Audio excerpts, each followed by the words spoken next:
What is going on, guys? Samuel World from Samuel One World Productions here, back with another top 10 list and continue on my series, talk about every movie, my favorite movies from every year from 1996 to 2022. I'm now going to give what I think are, in my opinion, the 10 best movies of 1997. That's basically all I can say. My personal opinion. I'd love to know yours down below, so let's get started on the list, shall we? But before we get to the list, this time we have a list of honorable mentions.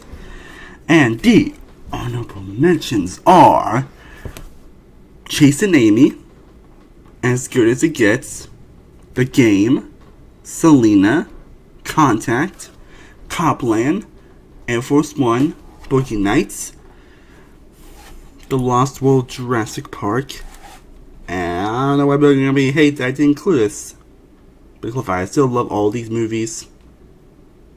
Titanic. Yeah, Titanic did not make the list, unfortunately. I still do love it, but I don't think it was enough to actually make the list. I think to make the 10 films are better. So let's just get to the list, shall we? And now we get to another film that I watched a lot growing up at number 9. Again, I know from like, really? Best of 1997 material? Seriously?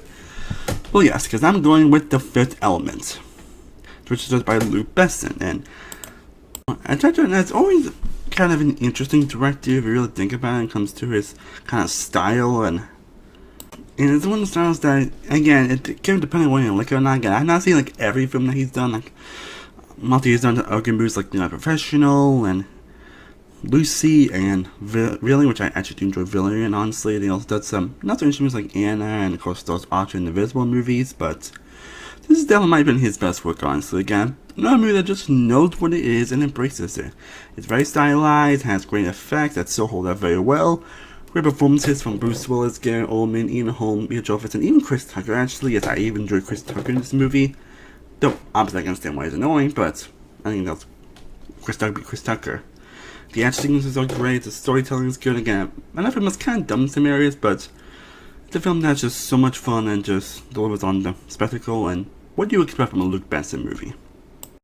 Now, kicking off the list at number 10 is Con Air. Yes, I am pretty Con Air list. I'm not sure whether it's going to be popular or not, but I know you love this movie, but really best 1997 material.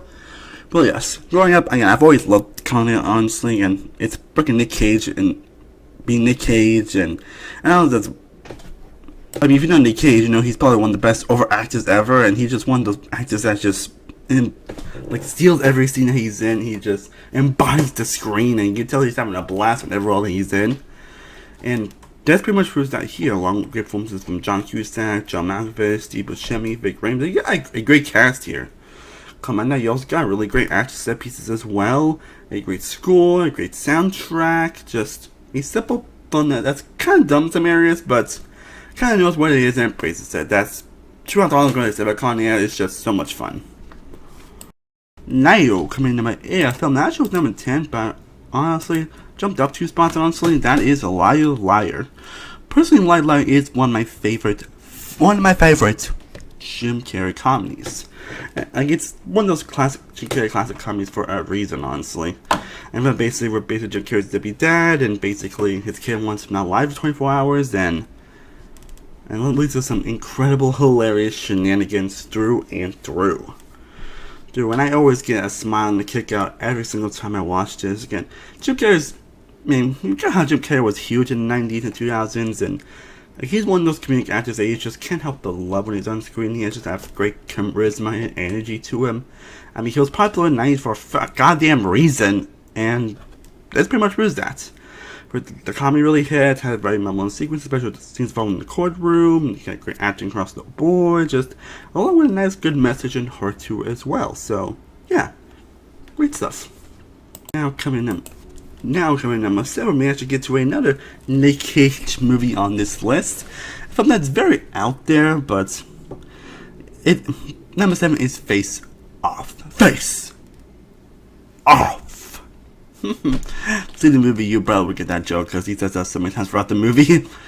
But yeah, I have another film that I saw when it came out. I also not when it came out, but I grew up watching it, and I still do love Face Off. It's a movie that just really dumb in some areas and really ridiculous in a lot of areas. Like especially when something's if you really think about the story and something else, like really has like I don't know if that makes any sense. Honestly, like are you that stupid?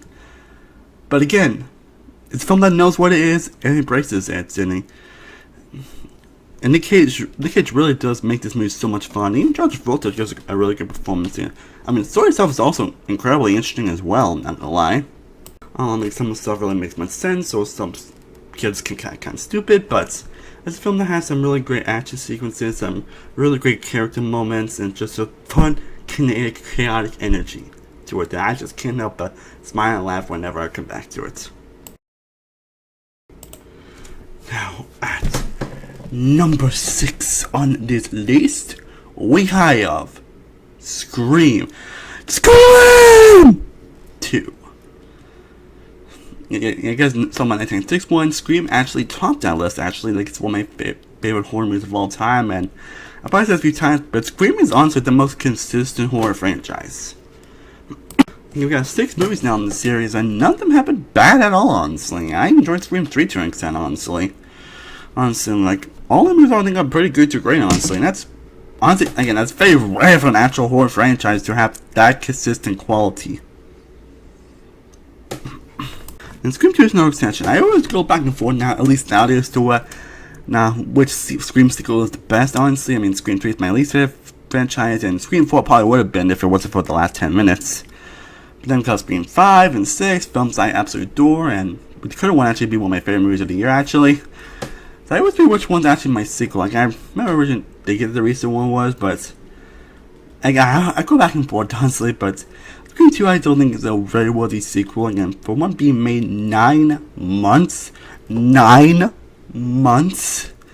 after the original movie, it still feels fresh and unique. It has some on the way you expect from the franchise in terms of making fun of horror sequels and the charm of that, honestly. Combined out really interesting characters, really great kills, and a really great reveal as well. So, yeah, fucking love this movie.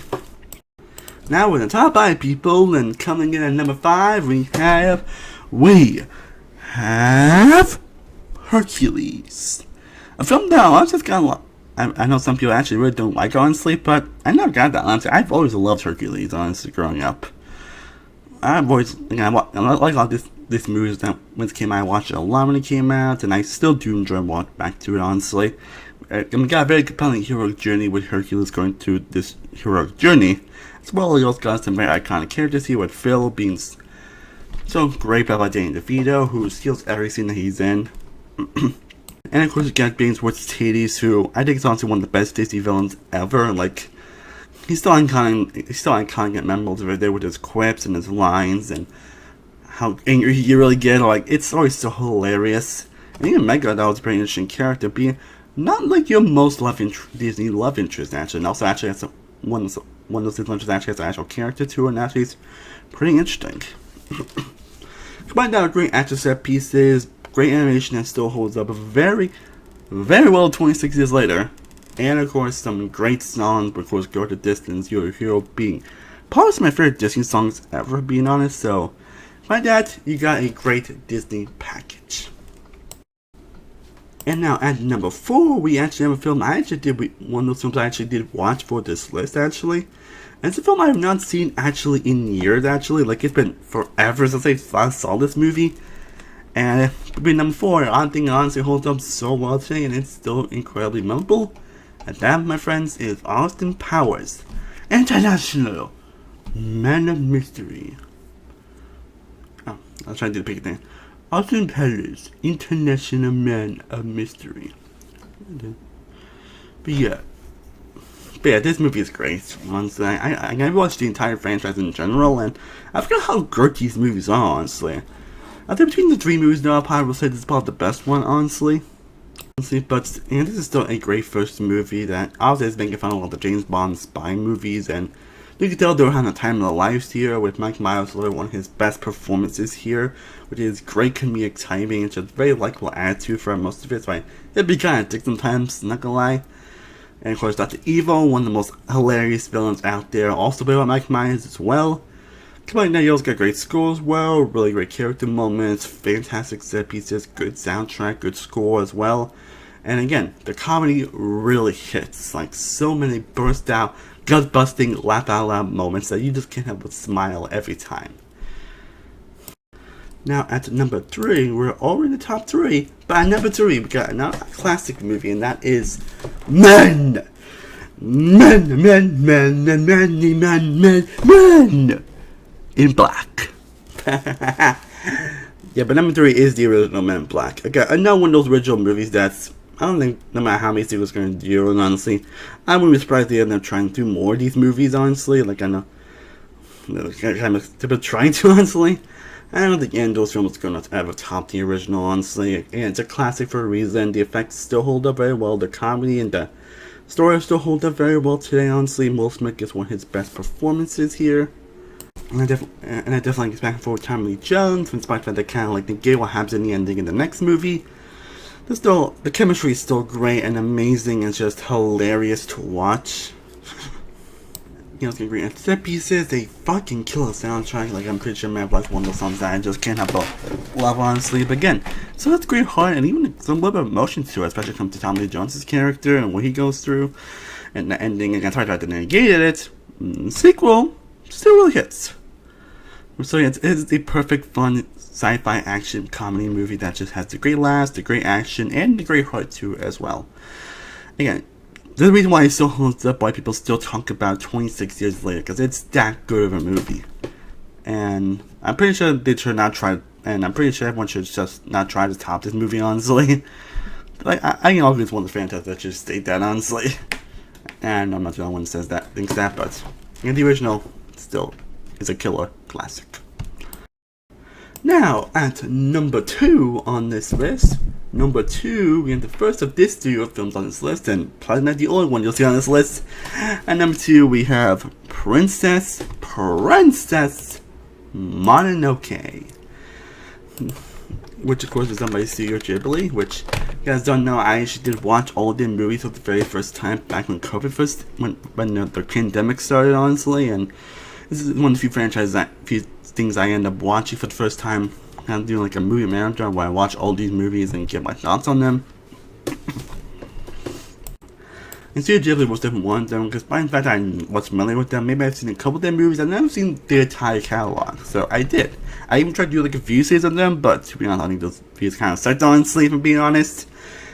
But I do have a lot more respect for Studio Ghibli, honestly. Like, I always debate when I like to more the Pixar, because especially since the majority of the movies that films actually be some of the best animated movies ever made. Probably some of the best films, period. Like, there's no particular reason why Studio Ghibli is popular. There's no reason why this studio is so beloved. Like when I did my ranking, I struggled with picking what's my favorites, honestly. I'll say Princess Mononoke, though, in my opinion, is in the top 3, in my opinion, though. Like, it's one of those classics that's a classic for a goddamn reason.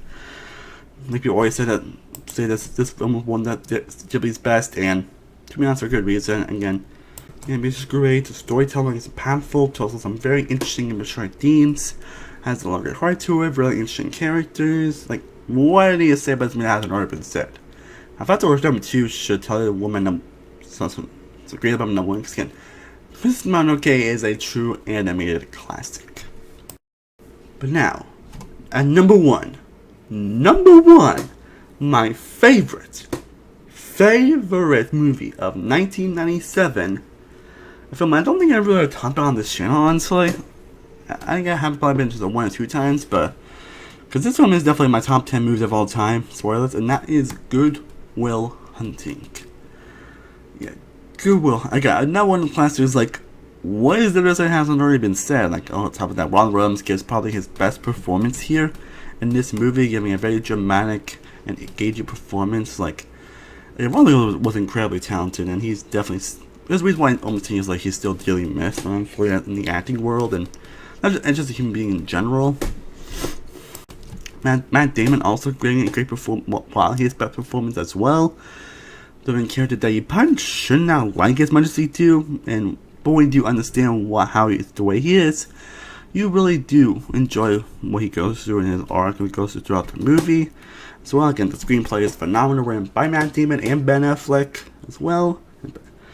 He gives some pretty touching scenes, especially everything involved in the therapy scenes are fantastic and masterful sequences. Of course, there's the iconic "It's Not Your Fault" scene, which is definitely been the best scene in movie history. I'm not making it up. Find a really great score, some really good directing. You got just a perfect coming-of-age movie.